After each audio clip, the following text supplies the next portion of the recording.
لو سألتك ليه بتحب حبيبتك، خطيبتك، مراتك، خطيبك، ممكن تقولي أسباب كتير زي إن هي فهماني، مريحاني، جميلة، أي سبب أنت بتحبه في الشخصية دي. بس أنا مش قصدي السؤال اللي إجابته دي، أنا قصدي أنت أصلا ليه بتحب. السؤال عليك أنت مش على الطرف التاني. ليه أنت بتحب وليه محتاج تحب؟ وما عندكش مانع إنك تربط نفسك وتحط نفسك في ريسك إنك تبقى مرتبط بحد تاني ورابط نفسك وحياتك ومودك ويومك بيه كله، واللي ممكن تبقى مبسوط بسببه جدا في وقت، وفي وقت تاني تبقى مش طايق كلمة من حد. هل الحب ده بيدي لحياتنا معنى؟ هل الحب هو هروب من وحدتنا؟ هل الحب هو قناع وستارة لرغباتنا الجسدية؟ ولا هو خدعة بيولوجية بتدفعنا للتكاثر عشان نعيش في تبات ونبات ونخلف صبيان وبنات اسمي هو اللي هياخدوه مني وبس؟ هل هو كل حاجة بنحتاجها؟ هل أصلا إحنا محتاجينه فعلا؟ لو للحب الرومانسي غاية، فلا العلم ولا علم النفس قدر لغاية النهاردة يتوصل للغاية دي. لكن الموضوع ده كان محط اهتمام لفلاسفة كتير على مر العصور كمان، وكل واحد طلع بنظرية وفلسفة خاصة بيه. هحكي لك شوية منهم دلوقتي.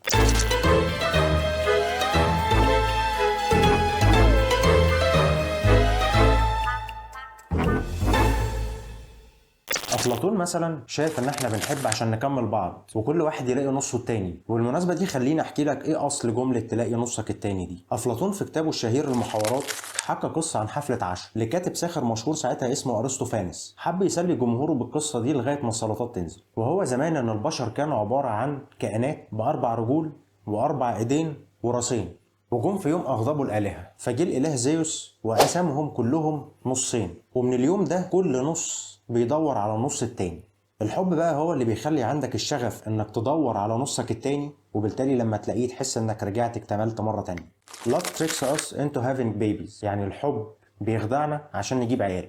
ارثر شوبنهاور الفيلسوف الالماني المشهور جه قال لك بلا كمال بلا سعاد، الحب ده خدعه عشان نخلف ونجيب عيال صغيره. ارثر كان شايف ان احنا بنحب عشان نشبع رغباتنا الجنسيه ونجيب عيال نملى بيها الدنيا، وان الحب هو اللي بيخلينا نعتقد ان احنا عايشين سعداء. بس غلط، دي خدعه من الطبيعه عشان تخلينا نتكاثر وان الطبيعه ما تخلصش وتفضل دايما. وساعتها يكتمل الحب ده بقى لما تجيب عيال وتخلف، وبعدها هترجع لكونك انسان بائس عادي خالص، حقير عويل كلب ذليل مالكش لازمه. اديت واجبك ناحيه الطبيعه بانك تكاثرت فيها وساعدت ان هي ما تخلصش. جه بقى واحد تاني اسمه برتراند راسل، ده كان فيلسوف انجليزي واخد جائزه نوبل، راجل كباره يعني، وقال لك احنا فعلا محتاجين نشبع رغباتنا الجسديه، بس بدون حب وبدون مشاعر في الموضوع هيبقى غير مرضي بالنسبه لنا خالص. احنا بنحب عشان مش عايزين نبقى لوحدنا، عايزين حب، عايزين حد يهتم بينا. رغباتنا النفسية لا تقل في حاجة عن رغباتنا الجسدية، بل كمان رغباتنا النفسية هي اللي بتدي معنى لرغباتنا الجسدية وبتخليها تحصل بشكل مرضي لينا أكتر.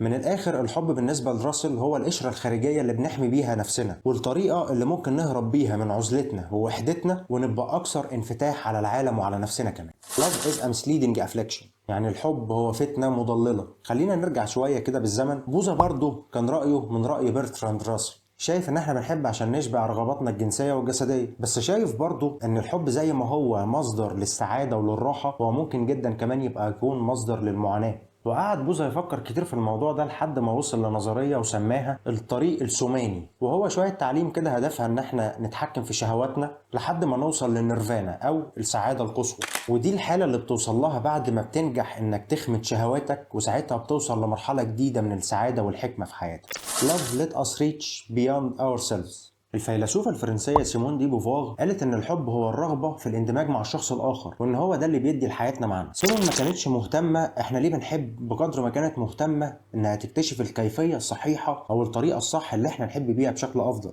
قالت ان العلاقات الناجحة هي العلاقات الغير اتكالية، بل بالعكس بتبقى اشبه بعلاقات الصداقة الحقيقية اللي كل واحد فيها بيدعم الطرف التاني انه يكتشف نفسه وذاته بصورة احسن، وان هم حتى كمان يتخطوا فهمهم لذاتهم عشان يوصلوا لفهم اكتر لنفسهم وللي حواليهم كمان، وده بالتالي هيحسن علاقتهم ببعض وعلاقتهم بكل اللي حواليهم. في الاخر بعد كل النظريات دي تأكد يا صديقي ان الحب زي الخيارة، يوم في ايدك ويوم في ايدك التانية، يوم مخيف ويوم مبهج، يوم بيخليك تعاني ويوم بيخليك طاير من الفرحة. ممكن تلاقي نفسك فيه وممكن تفقد نفسك جواه. يا اما هيكون احسن حاجة حصلت لك في حياتك، يا اما هيكون الخازوق اللي لبسته طول حياتك. فالمره الجايه لما تيجي تحس ان في مشاعر عندك اتحركت ناحيه شخص ما، ركز كويس قوي ليه ده حصل وايه الدوافع بتاعتك اللي خلتك تحس بده. وايه اللي انت مستنيه من العلاقه دي. وركز كمان، هل لما عرفت ده عملت لايك وشير للفيديو ولا لا، وعملت سبسكرايب للشانل عشان تشوف كل الفيديوز الجايه ولا لا. حاجه اخيره، انا الفيديو ده سمعته على سايت فيه توكس، بحب ادخل اسمعها ابديتد على طول، والفيديو ده عجبني قوي. فكره الاراء الفلسفيه اللي فيه والتجميع اللي فيه خلتني ابقى انترستد ان انا اترجمه واقدر اقدمه بصوره مبسطه اكتر.